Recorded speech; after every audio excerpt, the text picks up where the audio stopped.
Fucking Alki can't work his Skype. Dave, your signal's shit. Excuse me. Oh dear. Yeah. If he can't watch porn on his company phone or laptop, then it's useless. Do you want to know something, mate?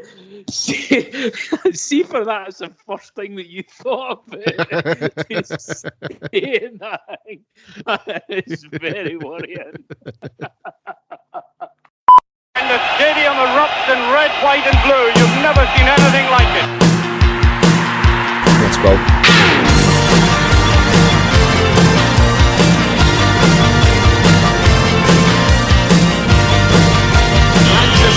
Brace yourself. Rangers are coming!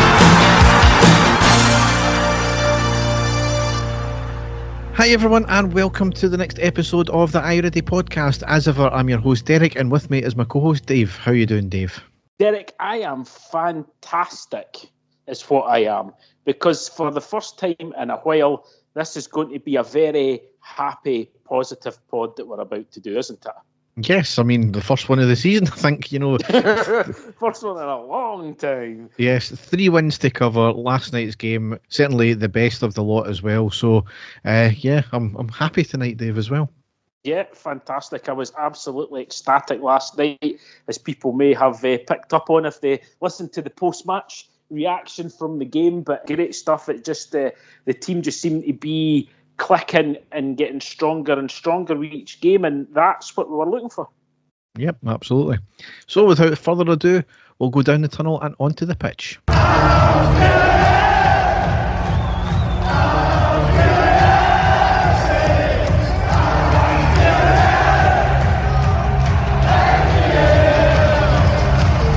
So, before we get into any games, just after we finished the last pod, it was announced that Danilo had suffered a new injury which will keep him out for a month.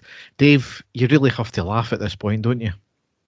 If you didn't laugh, you would cry. And unfortunately, as you're probably going to get into, he's not the only player that we've been desperate to get back who has suffered another injury setback either. But it's worrying, isn't it? Because we're only getting to see glimpses of this guy, and we finally thought after he scored that goal at Hampden right at the end of the game, we thought, is this him now back on the road to recovery? He scored his first goal of the season. Surely he's got to kick on now, and then that happens again. And is it just pure luck, Derek, or is there something more? And it seems it's always the same people that are getting injured and re-injured again, and they don't seem to get any momentum behind them, and then they're injured again. So it is worrying. It really is. What's really strange is that they've said he'll be out for a month. However, he's been left out of the Euro squad. Now, Our last Euro game is not until the 30th of January. So reading that, he's going to be out for longer than a month then? Or is that them saying that he will be back in a month's time, but they don't trust him enough to be not injured in that time as well, so to be giving up a place? So, it's a bit of a strange one, really is. Next thing I've got here is, in the international break, we did confirm that Ibrox was going to be open for the Dundee game, but the Copeland stand was going to be closed. As time went on, we confirmed it would be open, with the front Copeland open as well. Now, pictures from the new disabled area looked absolutely fantastic, with it being fully wheelchair accessible, fully covered for them, and a great view. However, it's led to some fans complaining that their view is obstructed. Now, not being there ourselves, Dave, it's really hard to judge. However, from the pictures I've seen, one had the pitch obscured, yes, but it was clearly taken standing up and further back in the stand, so they were clearly at it there. And another one was from a supporters association moaning that they can't see the other stand, despite the picture showing that they have full view of the pitch. Again, the picture looked like it was standing up and further back.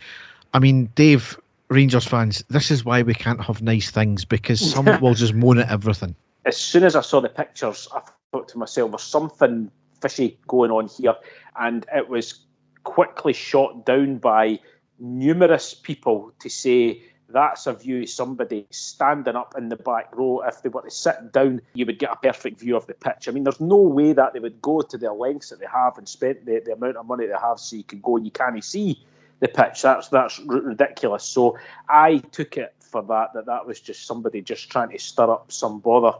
And that's what a lot of other people have seen. And since then, I've not seen that other one that you were talking about. I've only seen the one where it looked as if the person was standing up. going by all the other pictures that people posted of it, it looked as if it was a fantastic view, and it looked as if it was going to be absolutely perfect for anybody that did have any needs to sit in there. So again, only time will tell. I hope that when we get the first game that it's fully getting used and Ibrox is full, that this completely gets quashed. There's been a lot of nonsense and everybody's got a great experience of sitting there. Yes. So we'll now go into the first game, which was on Sunday the 15th of September. It was a 1-0 win away against Dundee United in the Premiership.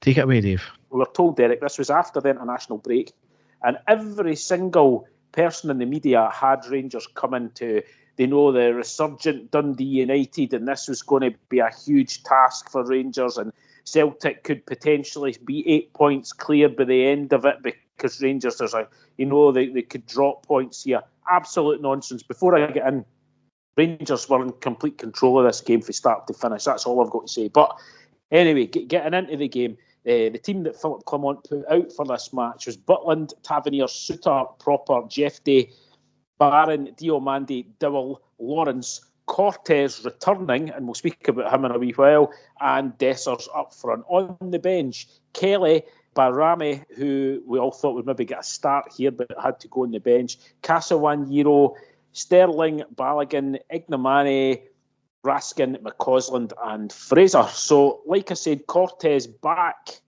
after his injury. Casawanyiro and Barame on the bench, but no Cherny. Apparently he had taken ill the day before in training and didn't even travel with the team. It wasn't an injury, they just said it was an illness.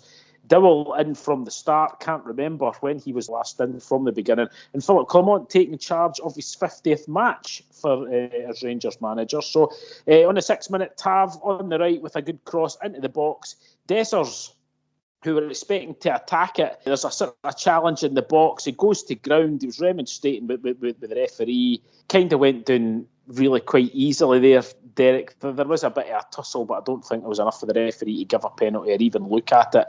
So that one was waved off. But we only had to wait a minute later for the opening goal, and the goal that would decide this match in the end. And it was Tom Lawrence who scored, and it was fantastic link-up play with Dessers and Lawrence. Dessers, he gets the ball onto Lawrence. He bursts in to the box, past two defenders. The goalkeeper rushes out and he just does a fantastic wee dink right over the goalkeeper, and the ball plops into the bottom right corner. Fantastic finish, Derek, and a great start for us, wasn't it?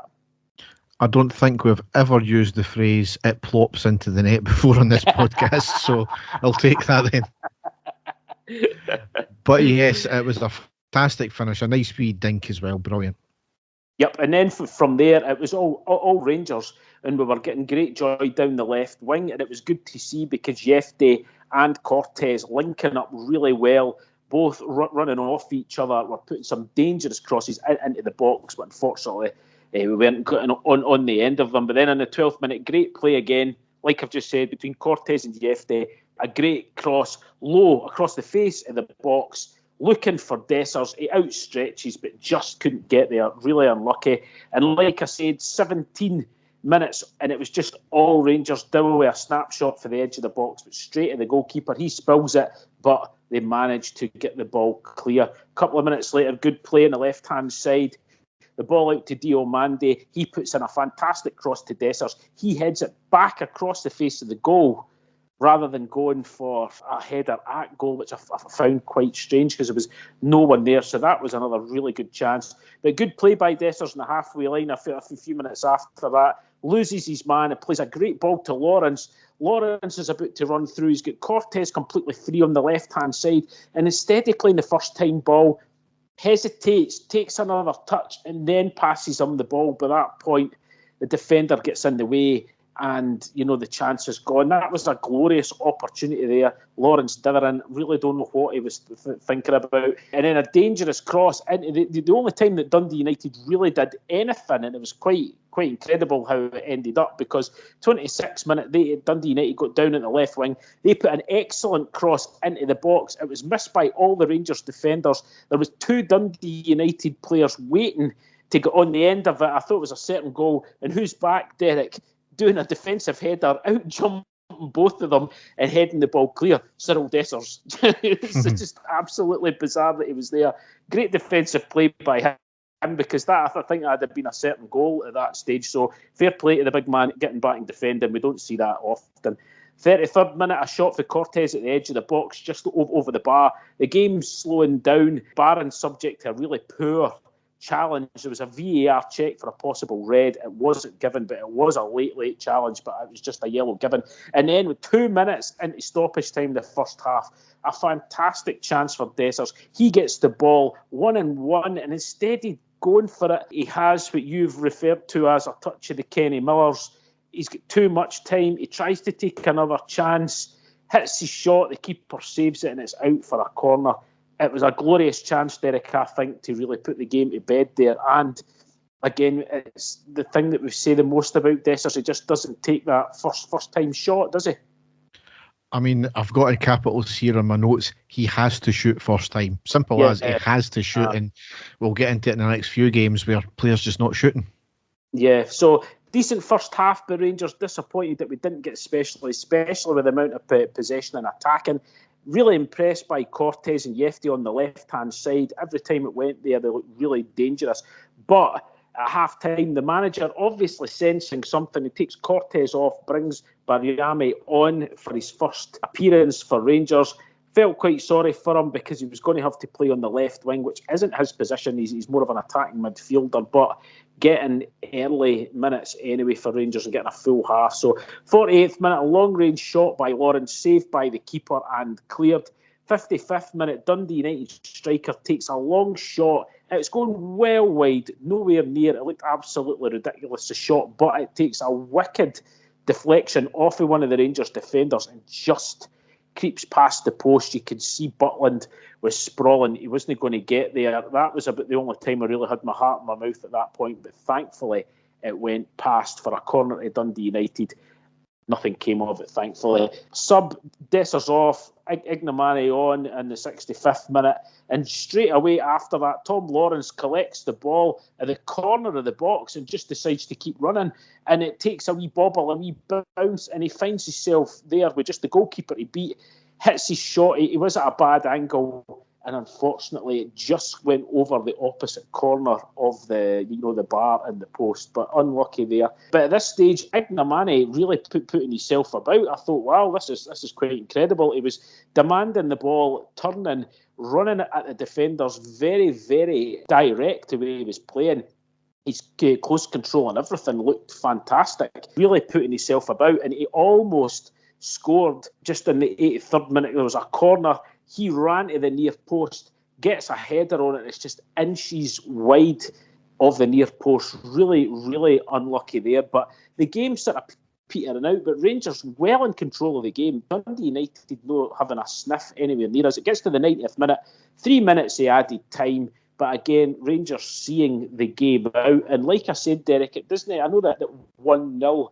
There's always a chance, but apart from that shot that Dundee United had that took the deflection, really our defence, Suter and Proper, I thought were excellent. They dealt with absolutely everything. It wasn't a classic, but like I said, really comfortable throughout, and really impressed by the look of Cortez and Yefty on the left in the first half, and then Ignamani in the second half, I thought looked really, really good. So all in all, a good victory, and a comfortable victory at that.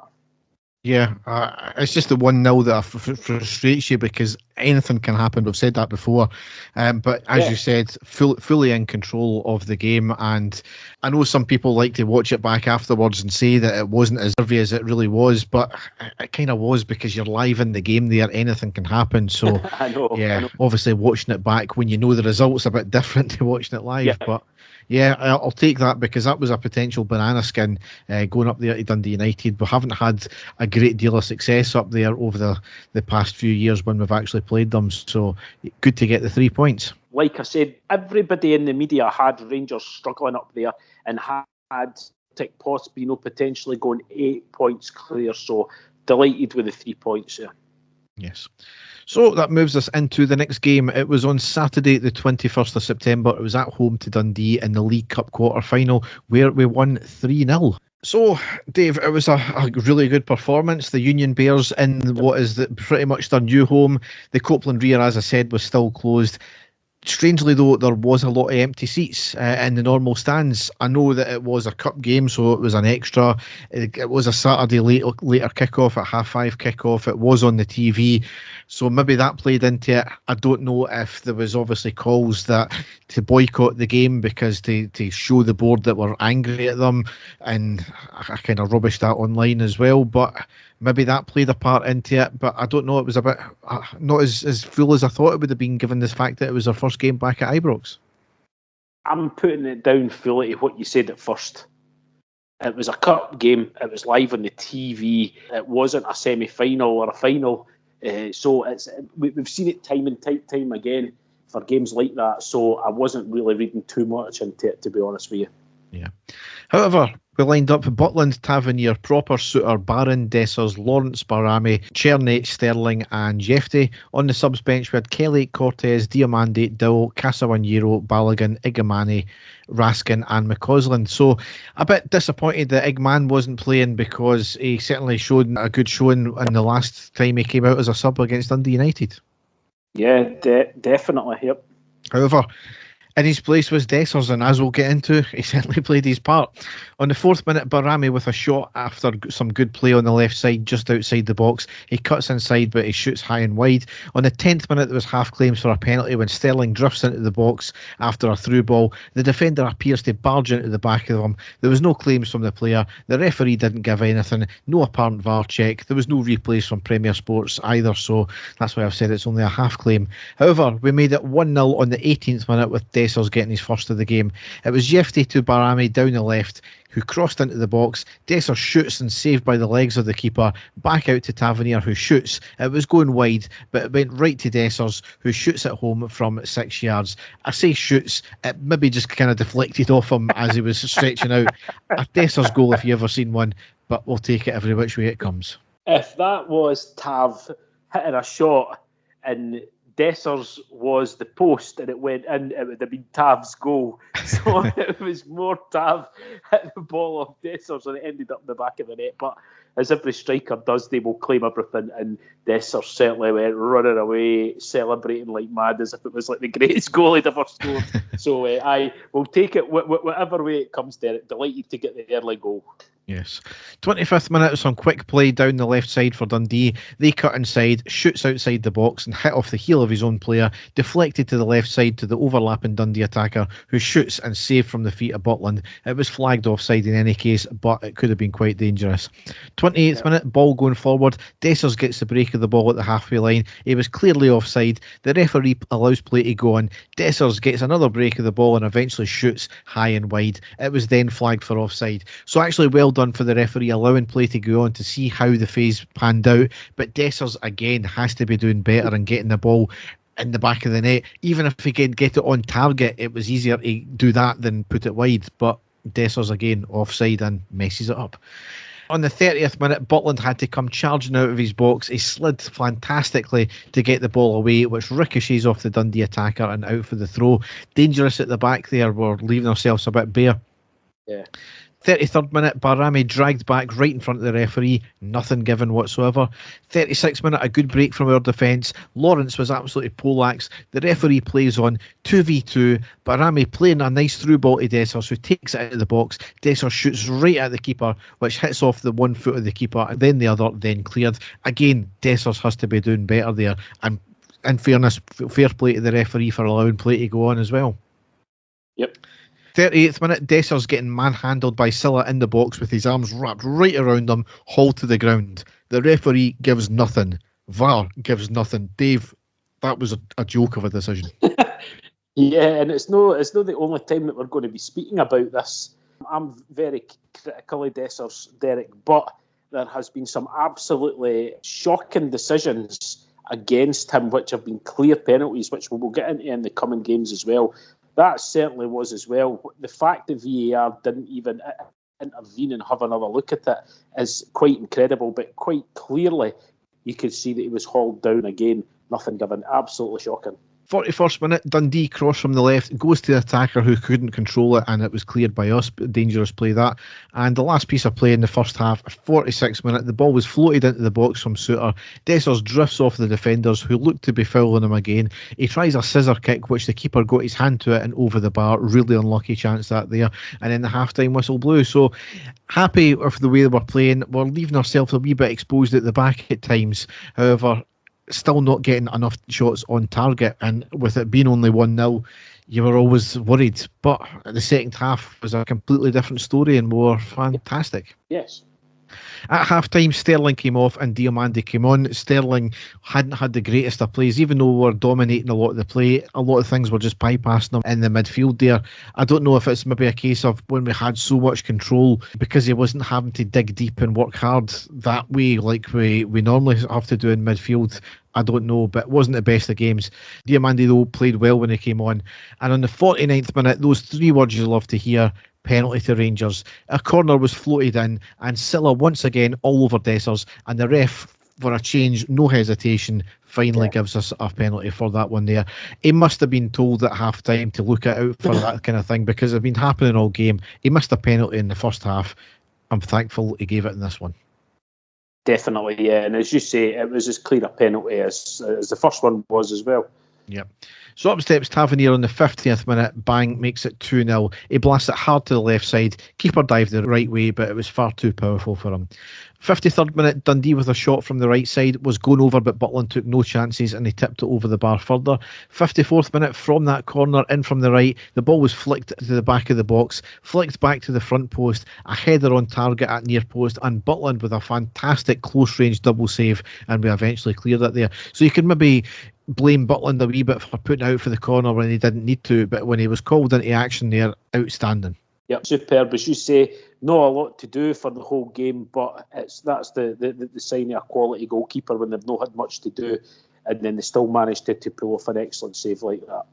58th minute, Cherney on the right hand side, cuts inside and goes across goal at the edge, tries to reverse shot but too near the keeper and comfortably gathered. 60th minute, a lovely move with Cherney to Tavernier on the right, lovely ball across to Dessers, who has an even better flick to Barami on the left side, who has a powerful shot and a great one-handed save by the keeper out for the corner. Very, very unlucky that one there. Yeah. Yep. 63rd minute, Cherney with a good shot from outside the box, which curls off the back of the defender and forces a good save from the keeper.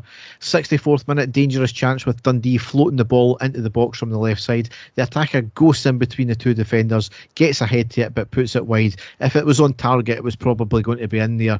It was poor from the centre backs there, allowing them just to drift right in between them there, unmarked. However, we put the game finally to bed on the 66th minute with Dessers making it 3-0. Barami on the left side, who plays a great cross into the middle of the box. Dessers gets a slight burst of pace and gets a half volley at height and puts it into the back of the net. A great goal, because I'm probably downplaying it a wee bit there, because he had a lot of work to do. It was at an awkward height for him, and for him to get it and into the back of the net was outstanding.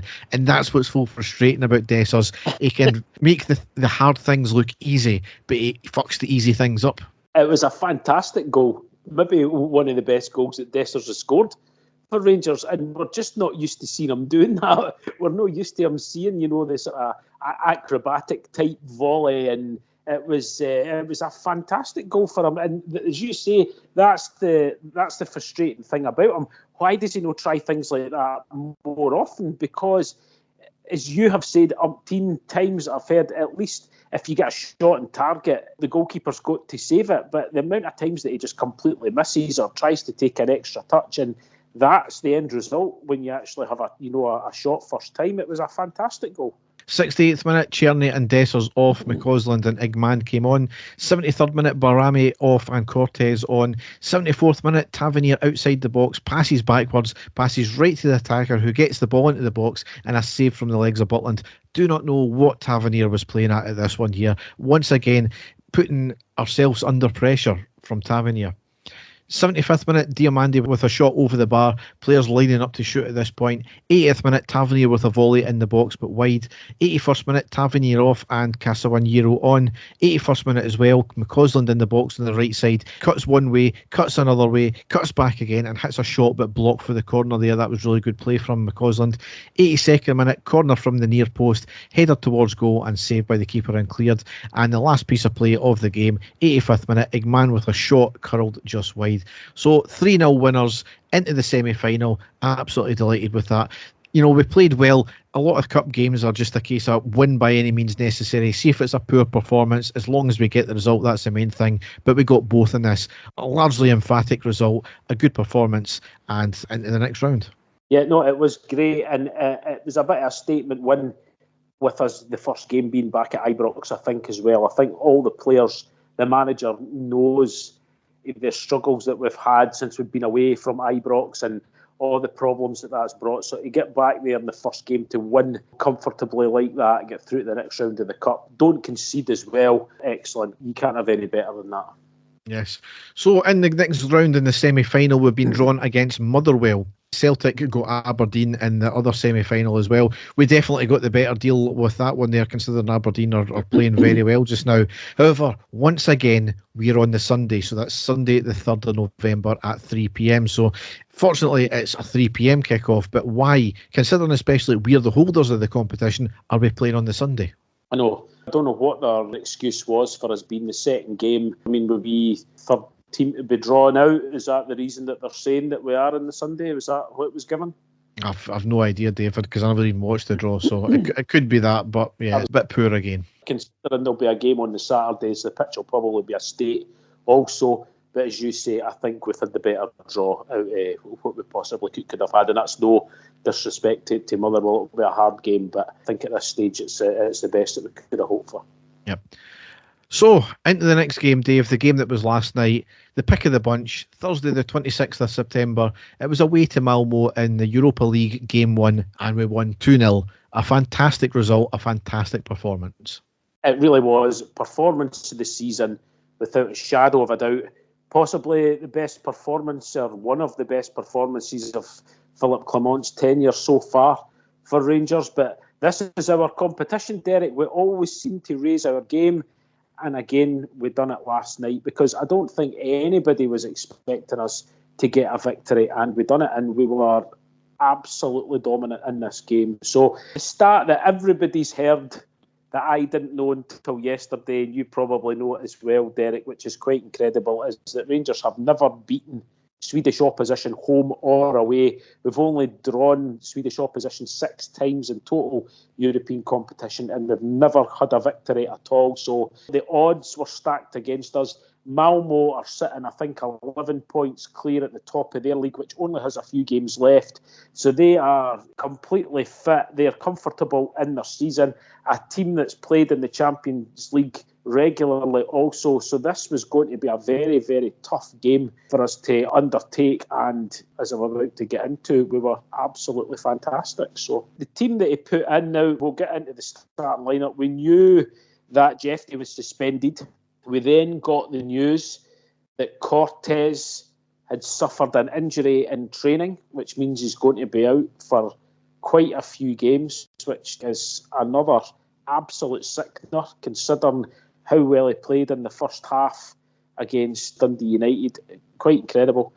Another one, is it just unluckiness on his part, or is there something else there? Ridvan was still out, so we were having a problem in the left back area.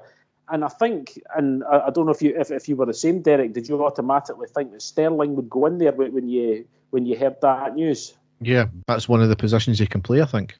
Yeah, but he didn't. He popped for Casawanyiro in there, who we were told is a right back or a centre back. So he went for him in there. So the team that he put out with Butland, Tavernier, Suter, Proper, Casawanyiro, Barron, Diomande, Lawrence, Barame, Cherney and Dessers. On the subs bench, Kelly, Munn, Dowell, Sterling, Balogun, King, Raskin, McCausland, Fraser, McKinnon, Lovelace and Curtis.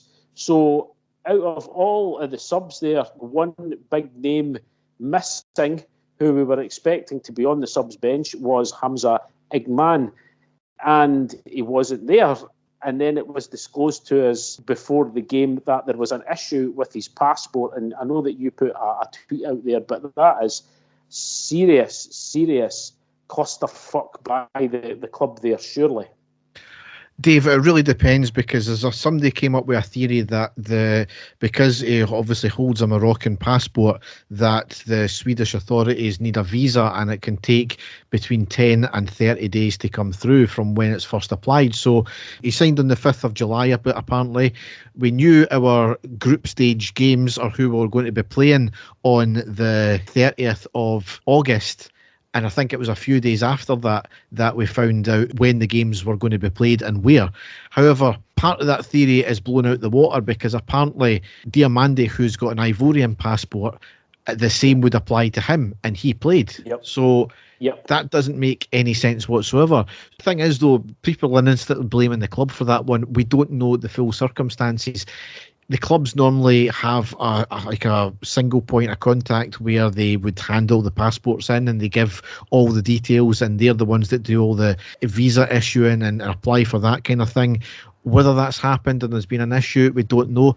It could be something as simple as that. I don't know if this has ever happened to you, Dave, but when I went to America one time, I got questioned on the fact that I had just been to Egypt a few months beforehand, and they were questioning me about that. I never fortunately got hauled into an office or anything, but because I'd got an Egyptian stamp there, it raised a few questions. So it could be something as simple as that. We don't simply know at this stage. So there's a lot of people mouthing off that it's the club's fault, this is just typical of the club. We don't know. And I think people saying that, it's just adding to the malaise of people having a go at the club just now, isn't it?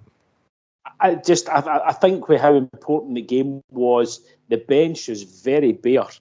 I think the club might have turned round and said, or given us an indication why that happened. So I'm taking it that there has been a mistake made by someone. But thankfully it didn't matter, because Rangers were absolutely sensational. So just as we were settling down to watch the game, Rangers scored almost instantly on the second minute.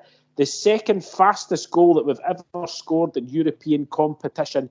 And what a fantastic start. And it all came from us in the high press. And I'm going to give this man praise, Cyril Dessers. He saw exactly what was happening. The Malmo left back was sort of halfway in his own half. He had nowhere to turn. He turned round to pass the ball back to the goalkeeper. Dessers fantastically anticipated what that he was going to do.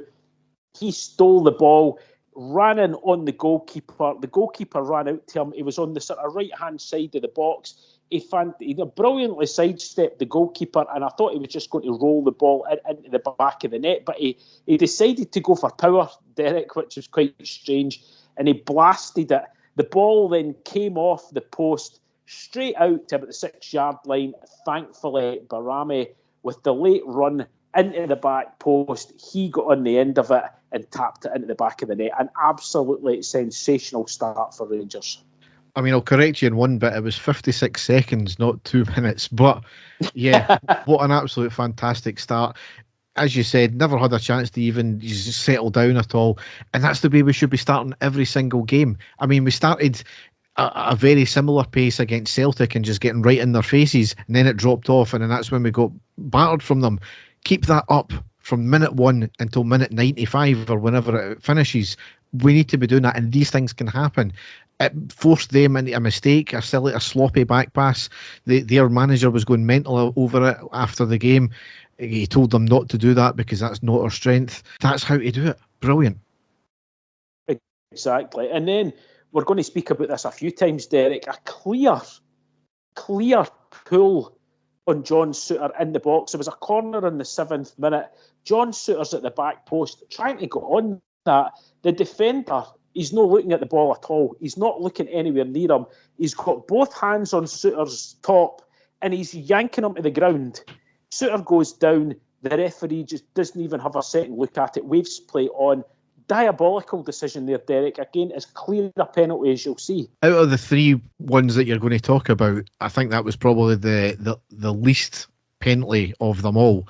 However, yeah, it still should have been called to VAR, I think. I couldn't believe it because, like I said, the defender wasn't looking at the ball. He wasn't looking to defend the ball. He was basically just there to stop John Souttar for getting on the end of it. It was quite incredible. And it was the least of the three because the other two were absolutely shocking. But that was still a penalty in my eyes. Quite incredible. Then on the 11th minute, there was a yellow card for Diomande. Now, there was a bit of confusion because him and Tav were kind of in about the same man. I thought it was James Tavernier that had got booked. The Malmo winger was about to run down the left wing. He was brought down, but it was Diomande that got the yellow card for that. So walking a bit of a tightrope, but I'll get into Diomande later. He was excellent in the game and it didn't faze him whatsoever. 18th minute, a free kick to Malmo outside the box. The ball in, the attacker shoots and scores, but we could all see that this guy was miles, and I mean miles offside. So the linesman saw that as well. So nothing came of that, thankfully. 20th minute, good attacking play for Rangers. Possession, the ball ends up with Tav on the right wing. He plays a great ball into Dessers. He's got the defender all over him. The ball is skid past. Again, it's right past. Dessers is there to get on the end of it. And you could see him remonstrating. And at first, I thought, oh, this is Dessers just moaning to the referee again. But again, Derek, when you saw the replay, the defender, he's got his back to the ball. He's not looking at it. He's got both arms round Dessers, hauling him back. It's absolute stonewall penalty, and the referee doesn't give anything. It was quite incredible. I thought, am I watching the same game? Am I missing something here? Because it was as clear a penalty to me as you can get as well.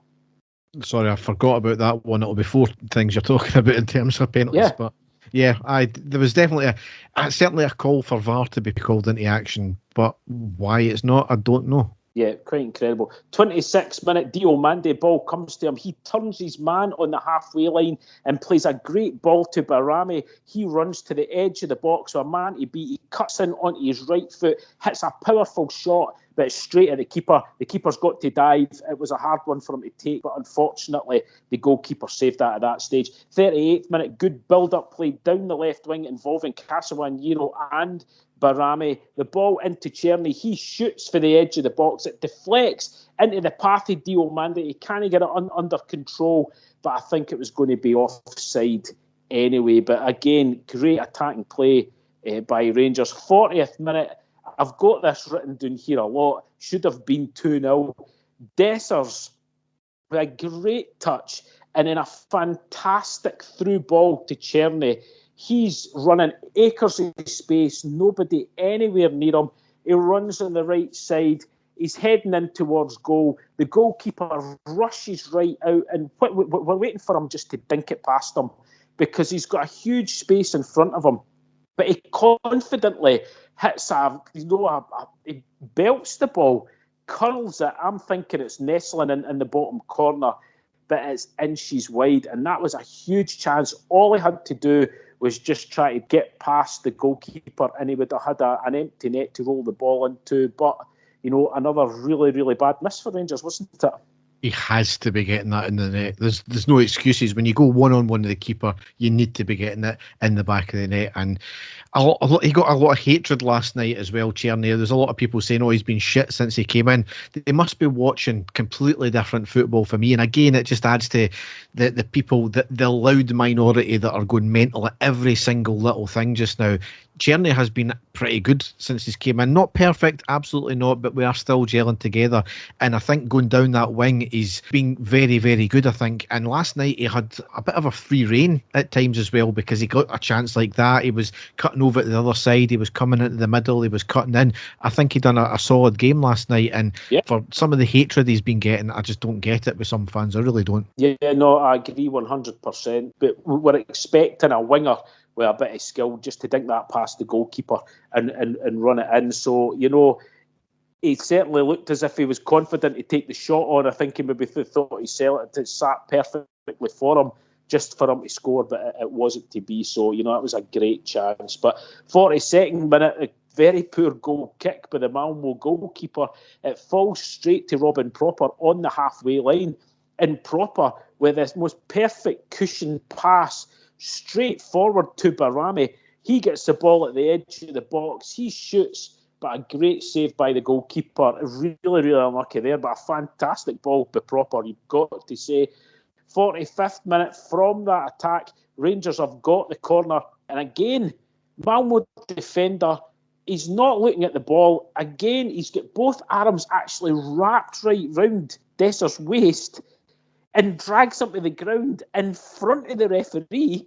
And the referee again doesn't even have a look at it, Derek, and waves play on. Again, it was actually the fact that, I mean, he must have actually been touching his own hands with the fact that he's got his hands and his arms wrapped right round his waist. But he's not making any attempt whatsoever to go for the ball. He's just there to stop Desser scoring. Absolutely incredible that wasn't given. I'm at a loss with this one, Dave, because that was as clear a penalty as you would like to see. It was very similar to the Silla attempt on Dessers in the Dundee game, where he done the exact same, bear hugged him and pulled him to the ground. Don't get it, Dave. I really don't. See if the ball was coming in and the defender was up with Dessers trying to head the ball away, I would say, right, okay, he's got his arms, but he just wasn't not paying attention to where the ball was whatsoever. That's your first sign. But you know, it was incredible. I was losing it big time at that stage because I knew it was only 1-0. I knew we had completely dominated this game, and it really should have been a penalty there, and it could have been over at half time, but it wasn't. But that's how it finished. But you've got to say, a fantastic first half by Rangers, and if that had been 3, even 4-0 to Rangers at half-time, anybody watching that, there would have been no complaints because we were excellent, but we just couldn't score that second goal, could we? It was so frustrating, but the actual outfield play was tremendous. Defensively, we looked rock solid. Really, really pleased with the first half and hoping, because us being Rangers fans, we've always got that dreaded fear, haven't we, when it's only 1-0, that something could happen, and that was the only worry that I had, that I thought Malmo will really need to try and step out and will be under more pressure in the second half. Is that what you were getting the same feeling, Derek? Yeah? Pretty much, yeah, because it's in Europe, anything can happen, and when you've had so many chances and you've not taken them, you think, you know, it's just a cause of being Rangers and being stung so many times, but when you don't take them, you think the worst, don't you? The one thing you missed there, Dave, is just before that bear hug on Dessers, in the 44th minute, Dessers broke, he squares it to Barami, who has to fucking shoot, but he squares it back. He squares it back to Dessers. What the fuck is he doing? He just has to shoot it first time, and it would have been in. It was eventually knocked out for the corner, but he just has to shoot the ball, and that is endemic of what the problem you've got just now. We just do not want to shoot. I was honestly expecting Barami just to bury that in the back of the net. So what he was thinking about as well, but trying to square it back to Dessers, I don't know. Fantastic play by Dessers, by the way, to start that move off, holding his man off, getting the ball, and the ball into Barami was sensational. But, you know, as you say, just quite baffling why they thought about that. But into the second half anyway, and we kind of expected Malmo to put us under more pressure, and we had a bit of a let-off in the 55th minute, and it was all from our own doing, because Lawrence gives possession away in the Malmo half. They managed to get the ball from midfield, then onto the left wing. The left winger, he cuts into the box, pulls the ball back to the penalty spot, and the Malmo attacker comes in. I was expecting it to be in the back of the net. Thankfully, he shot over the bar, but that was a really good chance for them to get the equaliser. Thankfully, nothing came of it. But after that, Rangers came back into the game, getting more and more of the ball. I thought that Barron and Diomande were excellent at this stage for Rangers. They, you know, were really winning absolutely everything in midfield. Another good chance, Diomande to Czerny on the right wing. He cuts in, finds Lawrence in the penalty area. He hits the shot first time over the bar. Maybe slightly more difficult than some of the other ones, but still another really good chance. Free kick on the 63rd minute on the left for Rangers. A ball whipped in. Dessers hits the volley, really unlucky. Goalkeeper pulls off a great save, but it was offside, and it was just offside. But that's what we're looking for Dessers to do. Unlucky there. And then 69th minute, the manager can take all the credit here for the sub. Czerny, who you said, Derek, I think he was just getting really tired by this stage. We needed somebody with a bit of pace. He brings Ross McCausland on, and that was the difference in the end. 71st minute, Lawrence wins the ball high upfield, sees Dessers, but a really poor ball, and it's cut out by the defence. Again, Lawrence, I said it in the last game, really should be doing better with his through balls. That was really, really poor by him. Another great chance a couple of minutes later. Dessers goes through 1-on-1 with the goalkeeper. I'm expecting him at least to get the shot on target, but again, high and wide. And it's chances like that we really, really are expecting him, is just to even make the goalkeeper pull off a save. I don't know what he thinks about sometimes, but it wasn't to be. 75th minute, Barami on the left wing beats his man, gets to the byline and puts in a sensational cross, and it's McCausland at the back post, and all he's got to do, he gets the header on it, Derek, all he's got to do is get it on target, and I think he scores. But a winger and heading a ball, it usually doesn't go, and for him it really doesn't. It's sort of, the weakest part of the boys' game. The ball was well wide, and that was a great chance for him. But thankfully, on the 76 minutes, he was the man to get the second goal and to kill off the tie for Rangers. And it all came for a high ball. It was Taven in the right back position, just getting up to halfway line, and he just puts in a high floating ball into the box. I think he was maybe looking for Dessers. The Malmo defence just don't deal with it at all. They go up with a header, doesn't get a clean header on it. The ball falls to McCausland just at the edge of the box, and he just goes for it right into the box and hits a left-footed shot, low and hard, comes in off the right-hand post and into the back of the net. Fantastic stuff, Derek, and no more than we deserved in this game. A great goal. Yeah, I mean, we've seen that with McCausland, what he can bring, and maybe he's not going to be one of these world-beating players that we've ever had, but you can depend on him more often than not, especially when he comes off the bench as well. And he's got that in his bag, his ability to take on players, be strong, and then get the shot off as well. It was a great goal. Yep, so killing the game off at this stage, subs getting made, Raskin on, Lawrence off, and then another glorious chance for us to put the icing in the cake. And it was Barami. He races clear and plays a fantastic ball to Castellaniero into the box. I'm expecting him again just to try and get the shot on target, but again, blast the ball over the bar. And, I know we were 2-0 up, but that was another gilt-edged chance that we had to even just put the goalkeeper under pressure. Wasted opportunity there. 84th minute, Sterling on, Barami off, and then Castellaniero, we saw him up at that end, but in the 88th minute, a fantastic last-ditch tackle right on the goal line to stop Malmo from scoring what was going to be a certain goal. Really, really well done to him there. 4 minutes of injury time to be played. The full-time whistle blew. A tremendous result for Rangers. A fantastic performance. Probably like I said before, one of the best performances that Philip Clement's had as the Rangers manager. Beating the Swedish champions at home, and we didn't even concede a shot on target in the whole game, Derek. Quite outstanding. A lot has to be said, I think, for John Souttar and Robin Proper, who had their best game as a defensive pairing. I thought John Souttar was absolutely sensational, but Castellaniero playing at left back, he just looked a complete natural, didn't he? Midfield was awesome. Cyril Dessers, Derek, was, I thought, incredible with his link-up play tonight. He was absolutely brilliant.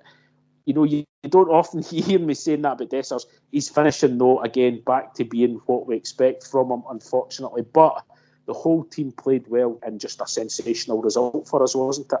Yeah.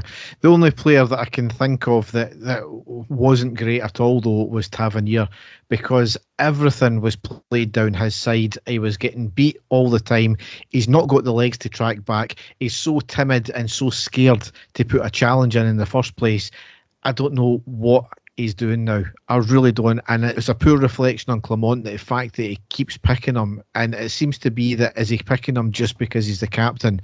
And he's his own worst enemy at this point. And I know that there was issues with fans accosting him after the game outside, which should never have happened. But there comes a point when he just needs to take some time out, I think, and come back. We've got players there that can fill in potentially. Even just chuck the youngsters in if need be. But I think he does need a wee rest, a wee break, and he needs to recharge because he's played every single game. He's came off a couple of times towards the end of games, but yeah, he's not got it, and he should have left, but it's too late now.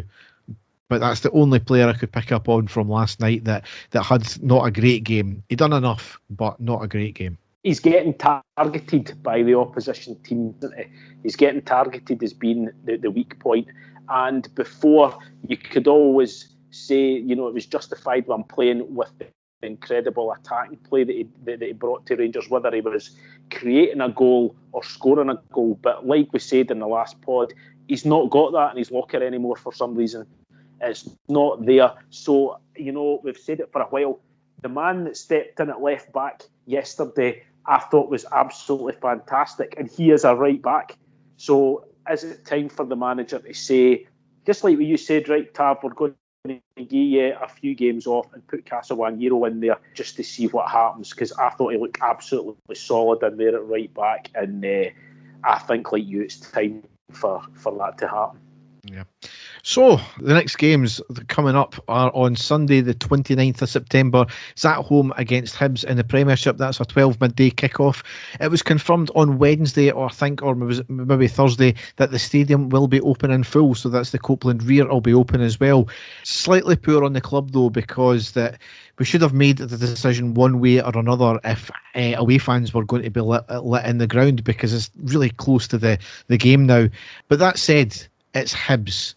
They had the audacity to cut the Old Firm allocations due to apparent fan behaviour, despite their own fans being some of the worst in Scotland. So fuck them, Dave. Absolutely fuck them. The game after that, Thursday the 3rd of October, it's at home against Lyon in the second game of the Europa League. That's an 8 p.m. kickoff. Sunday the 6th of October is at home against St Johnstone in the Premiership. That's at 8 o'clock due to the Great Scottish Run being on that same day. Then there's a 2-week break, and then it's Sunday the 20th of October away against Kilmarnock in the Premiership. That's a midday kickoff. I'm going to miss that game because I'm going to be on a flight coming back home from my holidays. Dave, yes, I'm going holidays abroad this time. Well, Derek, do you want me to tell you I'll be on holiday as well at the same time? But I won't miss it because I'll be at a pub in Tenerife watching it, probably the Bluebell. You're a prick, you know that. You weren't seriously going to expect me to say that I wasn't going on holiday in the October fortnight, were you? Surely not. You're a prick. Oh well, there'll be no post-match podcast on that day then. So more important games as ever coming up. So we'll see what happens. Yeah, definitely. So we'll now go into the news.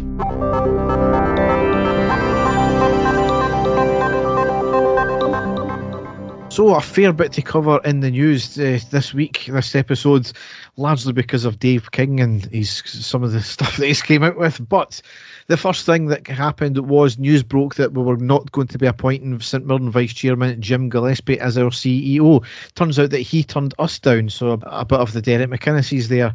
Whether he realised that the job was too big for him, or did he turn it down for personal reasons, or did he see the fan reaction and thought that he would have a hard time turning the fans' opinion round?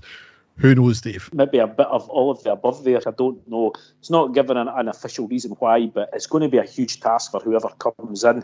We're not a fan base that everybody's going to be happy with the appointment, so we'll just have to wait and see who comes in at this stage now. Yes. Next thing here is John Bennett. It was announced that he was stepping down from his chairman position with immediate effect due to health reasons under doctor's orders, basically. A divided opinion. The job may be too big for him. However, the main thing is that he gets well, and so we all wish him a speedy recovery and thank him for his service. Not only that, effectively keep one of the ones that kept the club afloat with his loans and the money that he's put in as well. Yep. So obviously not only were we CEO-less, we're now chairman-less. So that led Dave King to be very vocal in media of late. First slamming the abuse Tavernier got outside Ibrox, which is fair enough. Then going on about our troubles since 55, and it's been largely self-inflicted, which probably correct as well. He offered his services as chairman for 2 years to put in place the right team to drive the club forward.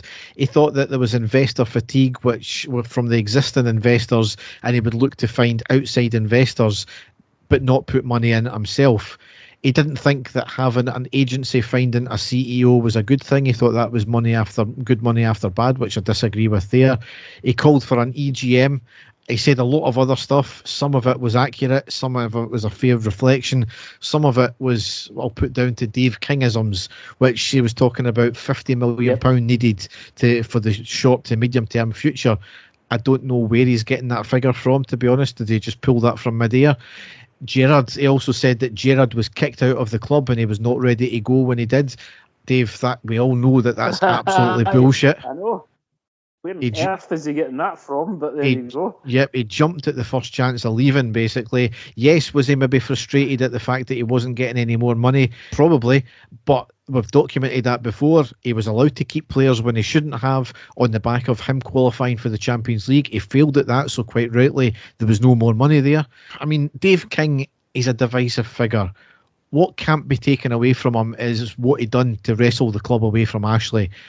He's made mistakes, absolutely. Nobody will get everything right all of the time. People are still having a go at him for having to pay compensation payments and court cases related to the kit deal, which is obviously just all finalised now.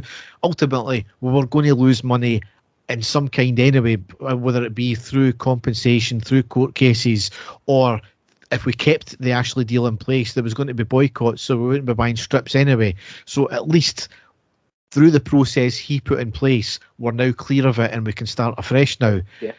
But what is really funny to note is that some of his biggest supporters and, dare I say, friends have come out of their own social media hiatus around the same time this summer when the board were getting hammered for it and King was starting to make statements in the media. And they've also been very vocal in their displeasure at the board and the likes of Gillespie being touted for the CEO job. Dave, to me, that's not a coincidence. King comes out of the woodwork and so do his wee cronies. I found some of the things that he was coming away with quite strange. As you say, he was quite correct, but there was nothing there that he said with regards to what had happened since Steven Gerrard left and the mess that the club was in, and then after the Europa League run. And, you know, we all know that. We've all been saying that as well. So some of the other things they're saying were very puzzling.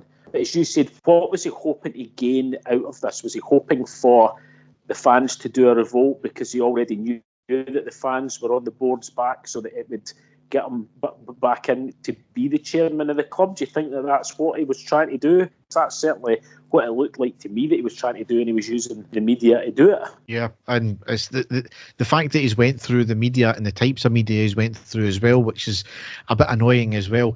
However, John Gilligan has been appointed temporary chairman until a successor is found, so he's hoping it's going to be only a couple of months, but he says he'll be on for as long as it needs to be. So he gave a presser, he gave an interview, admitted that obviously there was failings. He stated that there was a plan in place to appoint the right people, stated there would be fresh investment from existing investors, confirming that things are far from as bad as what they were when he came in 2015. He stated that the EGM call from Dave King was unlikely to happen, and he wished Dave King would calm down and stop his media comments and act like a proper shareholder. Of course, the Red Tops completely spun that into Gilligan tells King to shut up. No, he never said that. He said it in a lot politer way of doing that. I mean, some fans were still raging at Gilligan coming in and trying to get the process sorted. What exactly were the fans wanting from this? Were they wanting chapter and verse of confidential company plans? I really don't know, Dave. Of course, we as a fan base are more acutely aware, rather we want to be more acutely aware of the background goings on of a club than fans really should be, to be honest. That's obviously due to 2012, what happened there. However, a lot of this was coming from the more entitled fans and therefore louder fans. And I'll say it as the minority of fans because not everybody has the same venom as this. And I don't get myself as worked up as some fans. Yeah, I'm annoyed at some things, but it's a process, Dave. You sometimes need to go through it. And I just don't know what some fans are wanting in respect to this. I really don't. The guy was there. He's came in. He's a Rangers fan. He's previously put money into the club. I still think he owns shares in the club as well. He's doing us a turn in relation to this. He's trying to steer this ship as best as he can just now. You're not going to get chapter and verse. You're not going to... Fans were raging the fact that it was going to be existing investors putting money in. Did they want some unknown Americans to pump money in? That's never going to happen, Dave. We've already been down that road in the previous podcasts about investors and the misconceptions about what they're going to do. They heard, they value share the club at 100 odd million. Did they think they were going to put 150 million in or whatever? No, they weren't. I despair sometimes, Dave. I think social media, as we said, is quite incredible. And, I think a lot of fans out there are hoping that, sort of, as you say, this American billionaire's going to come in and, pump £200 million into the club. That's what they're desperate to happen. That's, as you say, it's never going to happen. The thing about that I actually heard Ali McCoist talking about John Gilligan last night, and he couldn't have spoken any more highly of the man to be in charge at the moment. At least he says, basically safe hands. He was his biggest Rangers man that you could know, or similar to that. So he certainly gave him some fantastic compliments there. The club is a bit of a mess just now in the background, Derek, isn't it? So I'm just glad that we do have guys in there with the club's best at heart. If you know what I mean, they're guys that are going to try everything they can. I just hope that when he says that there is plans in place to bring in the right people and for more investment to come in, that it is, it's done properly and we are successful that way. But there isn't going to be a white knight out there, and I don't know. As soon as Dave King says that he wasn't going to be putting any more money in, that's when a lot of people were like, it's maybe not as exciting as what we thought it was. But we just have to hope that the club is in good hands, and it will be, Derek. That's all we can hope for. But again, it's one of these that we're just going to have to wait and see, what happens. But it has been a bit of media circus out there, and I'm just sick and tired of hearing about things off the field rather than on the field. So, it was great that we got that result last night, because it brings it, a positive, because it puts a lot of pressure on the manager as well, because the manager's having to answer questions about what's going on in the background at Rangers as well, because we don't have people in place. So it's not fair on him either, and he's getting put in a position there. So I just hope it gets done quickly, and we do find somebody successful that will take the club on and do a really good job. Yeah, absolutely. Next thing here is, in that whole time all this was happening, former FA chief Adrian Bevington was in the media touting himself for the CEO role. He's worked in high positions, not only in obviously the FA, but in Notts Forest and Aston Villa as well. Some fans turned their nose up at him because he had a previous social media post praising Celtic. Again, I don't know if he would be any good. I don't know if he's even in the shortlist or in the running or whatever. This is what I can't stand, though, is that fans turned their nose up at the likes of Gillespie because he came from St Mirren. Yet when you put it to these same fans, you ask them, who would you have? They turn around and say, oh, well, I'm not qualified to make that decision. So if you're not qualified to pick out a candidate, then you're clearly not qualified to turn your nose up at Gillespie as well then. So it's a double-edged sword that way. You can't have your cake and eat it that way. And it's the exact same with Bevington as well. You look at his CV, comes from a footballing background. Would it be good for Rangers? I don't know, but that's the likes of anybody. You could put, Gillespie, you could put Bevington, you could put Levy from Tottenham, you could put Stelios from EasyJet. You just don't know who would actually be able to run the club the way it should be run. We'll just need to wait and see with these things here. Yeah. Anyway, getting away from the shambles of the off-field stuff with us just now, a Rangers charity night with a Q&A with Clement still went ahead despite the bad feeling around the team at the moment. I don't think it was the blood and guts that the media were hoping for, though. And you know the reason why I know that the media were hoping for that? Because the Daily Record were live blogging from their website. I'll say that again. Yes, they sent someone to a charity night to live blog on it. A charity night to raise funds. Does it really surprise you? I can't keep saying that anymore, Dave. A charity night they sent somebody. I just think, though, it was maybe a wee bit short-sighted from the club there, because you hold these Q&A type things. You generally do them when, with the manager, especially when things are going good at the club. However, I think that those that were wanting Clement out and all that, as with most things, they're the loud minority, and it's not everybody. There was a banner outside the stadium beforehand saying, sack the board, back the manager. So I think he had support in that respect there. So I don't think people that are wanting him out are the type of people that to go along to these charity night things, apart from the Daily Record, of course. I was going to say it's quite incredible, but it's really not when you think about it. The lengths that they will go to try and get a negative story about the club is it's unparalleled with anybody else. But I've been seeing it for as long as I can remember now, and it doesn't surprise me in the slightest. Next thing here, Rangers have announced a renewal for our deal with the Kindred Group. So that's obviously the company behind our shirt sponsors, Red 32 and Unibet. Apparently worth 80% more than we currently get, and it could rise to over 90% depending on the meeting certain targets. It's the biggest deal ever, apparently, we've had for the shirt sponsors of any kind. We now have a market value and brand recognition, so we can actually command more money for that there. Of course, some people were having a go at Bisgrove, despite him not even being here now and having anything to do with renewing this deal. I mean, they were basically saying that he should have agreed this big deal in the first place. I mean, I'm not sure if these fans get the fact that without brand recognition and market value and a proven track record of selling shirts and being in Europe, you just can't go to a company and say, here, give us tons of money. It doesn't work like that, Dave. Now that we've had a proven track record in Europe for a number of years, a proven record of selling a massive amount of shirts, Rangers can go into these companies now and say, here's what we can sell. Here's the exposure you're going to get. We're wanting more money now. And they're giving us it now because we've got that track record. So it becomes tiresome, Dave, when even positive stories, you expect it from the media, you expect it from Celtic fans and fans of other clubs, but when your own fans are doing it, it's tiresome, Dave. Has there been anything to say what the actual value is going to be, monetary value to the club is? Because I've not seen anything stated as yet. I mean, I know that they've said it's the biggest sponsorship deal that we've ever had, but I've still not seen any actual figures printed anywhere. I've never seen anything either, but again, they might be commercially sensitive. I dare say there'll be something out in the accounts at some point. Whether somebody can look through them to see what it would actually be, I'm not too sure. But yeah, you've got to take their word for it on that one, I suppose. Yeah. Next thing here. The Europa League 4-game package has been announced. The prices, it's at £168 for the 4 matches, so that's £42 per game, so that's pretty reasonable. Some fans moaning though, as it was around £10 cheaper than what Celtic are charging for their 4-match Champions League package.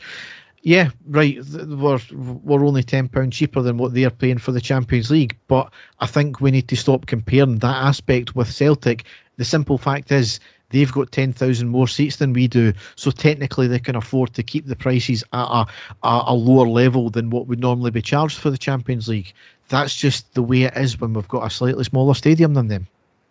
Yeah, I saw it this morning. Obviously, me and my son are MyGers members. Unfortunately for me, I'm working 2 of the games that we're playing at home, and I'm away in Tenerife for one of the other games, so it's a bit of a nightmare because I was seriously thinking about purchasing them all, and because of work commitments there would be absolutely no point, so I just left it. But certainly some big games there, and Tottenham at Ibrox is going to be absolutely massive, and unfortunately that's one of the games I'm working, so I'm going to miss it. Next thing here, we are set to go to a tribunal with Aberdeen as no agreement was made for compensation for Connor Barron. Rangers, as we said before, offered £500,000, which is more than a fair amount for an out-of-contract player.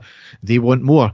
Aberdeen have previous for going to tribunals when it comes to this, but in reverse. When they signed Lewis Ferguson from Hamilton in 2018, when he was out of contract, Hamilton wanted £1.2 million. The tribunal said $250,000. So unless something goes completely amiss here, it'll be no more than £500,000, I can imagine. Yeah, we'll wait and see. I hope it's less than that to get it right up them, but I will wait and see what happens there. Yep. Next thing here is Willie Collum and the SFA have actually done something decent for a change, so it's only fair that we praise them when they do something well, because we criticise them often enough when they do something wrong, which is a lot. However, there's now going to be doing a monthly show going over VAR decisions, good and bad, and releasing the audio of them. So hopefully it's the first step towards accountability for refs who make mistakes. Still hasn't stopped the Moon Howlers claim bias though, as one clip from, I think it was the Ross County game, shows the referee shouting to Tom Lawrence, don't tackle, don't tackle, don't tackle, and it was during play. That's despite that happening in every game of football, and refs trying to make players make the right decisions so that the refs are not called into action. Happens every single game, Dave. Referees clarified that as well there. So yeah, Moon Howlers be Moon Howling. But yeah, I've got to praise the referees and the SFA for that one. Yeah, definitely. And regardless, Derek, have you ever seen Tom Lawrence tackle anybody? Well, he did against Celtic, and he got the goal chopped off. So that's true. Yeah. So, yep. And the last piece of news here is Graham Souness revealed that he underwent an emergency heart operation after falling ill earlier this month. He's still, though, determined to take part in a swimming and cycling challenge for charity. So I hope the magnificent bastard is on the mend and going to be fully recovered shortly. Yeah, I was hearing that this morning on one of the radio stations when I was driving, but I think they're confident he's going to make a full recovery, and as you say, still determined that he's going to be doing this charity event. So well done to him, and we wish him all the best. Yes. So it's now time for Fesshole Corner. Yes, here we go. Bought light-coloured underwear so wank stains wouldn't show up as clearly when my wife washes them. Didn't realise they make skid marks show up even more clearly. Now doing my own washing. Banana pants, yellow at the front and brown at the back. I always wondered what it's like to get fucked in the arse, so I bought a dildo. There's got to be less expensive ways to find out if it's not for me, and certainly ways that don't involve me washing my own shit off a rubber cock.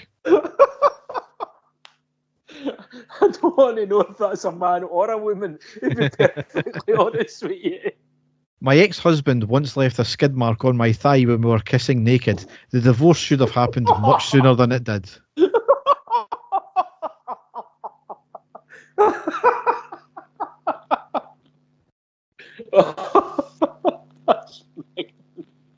Was having sex with the missus. It had slipped out, however, for a good 15 seconds. She was still doing the motions and making noise. The most humbling thing I've ever had. When I'm choosing an adult website of my choosing, I can only enjoy a video if it has had under 1 million views. Anything over that, and I'm struggling to comprehend the sheer volume of bodily fluids that have been released while watching it. I take unusually long showers, and my wife accused me of wanking as it doesn't take that long to shower. Reality is, I stand with the hot water pouring over my head, dreaming of winning the lottery and a chance to escape my mundane, boring lifestyle. Then I have a wank.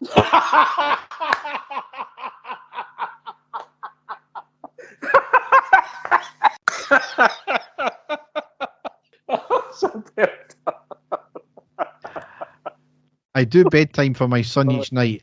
If he has been a little pain in the arse, I make sure I fart on his room just as I leave. Little prick. Oh, dearie dear. And to round it off on a footballing note, when I was living at home, my mum walked in on me having a bit of personal time. I panicked, laptop open, and quickly clicked on Football Manager. She walked in to see me penis in hand with a massive picture of Bobby Zamora's face beaming back. As we've said before, Derek, it could be worse. You could be looking at a Celtic website. You know what I mean? Yes. So on that note, we will end the podcast. Oh, brilliant. So, yes, it's been a very enjoyable podcast with 3 wins. Let's hope it keeps up. Definitely. Yes. So, Dave or I will be back with a post-match after the Hibs game on Sunday, and we'll see what happens from there. So, all that's left to say is thanks for listening and goodbye. Yeah, take care, everyone. We'll be back soon. Cheers. Bye-bye. And the stadium erupts in red, white and blue. You've never seen anything like it. Let's go.